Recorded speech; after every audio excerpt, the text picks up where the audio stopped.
আপনাকে দেখানোর চেষ্টা করতেছি যে হাজার হাজার জনতা দুই পাশে দাঁড়িয়ে আছে। আসলে যে নর্দমায় স্ত্রীকে হত্যা করে ছুরি ফেলেছে সেই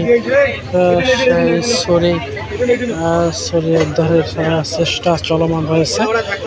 একদল লোক আসলে ছুরি উদ্ধারের জন্য চেষ্টা করে যাচ্ছে। আমরা দেখতেছি সকাল থেকে পুলিশের একটি টিম কিন্তু বরগুনা সদর থানার একটি টিম এখানে আছেন এবং তারা চেষ্টা করতেছে যে ছুরিটা উদ্ধারের জন্য। আপনারা জানেন, আমি আবার আপনাদেরকে জানিয়ে রাখতেছি, গতকালকে রাতে বরগুনা সদর উপজেলার পৌর শহরে একটি ভাড়া বাড়িতে স্ত্রীকে হত্যা করে স্বামী সদর থানায় আত্মসমর্পণ করছে। সেই আত্মসমর্পণের পর জানা গেছে যে ছুরি দিয়ে আসলে স্ত্রীকে হত্যা করা হয়েছে। সেই ছুরি আসলে এই নর্দমা পালিয়ে রাখা হয়েছে।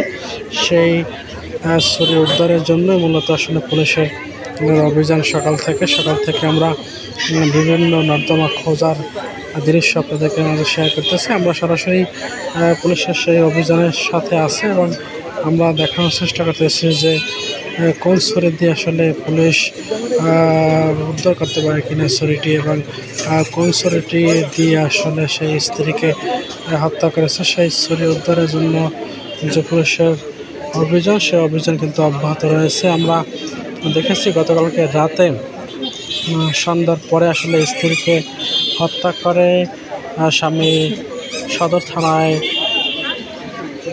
আত্মসমর্পণ করেছে। এরপরেই জানা গেছে যে ছুরি দিয়ে আসলে স্ত্রীকে হত্যা করা হয়েছে সেই ছুরিটি এই বরগুনা পৌর ও নাথপট্টি লেকের এই পাশে ছুরিটি ফালানো হয়েছে।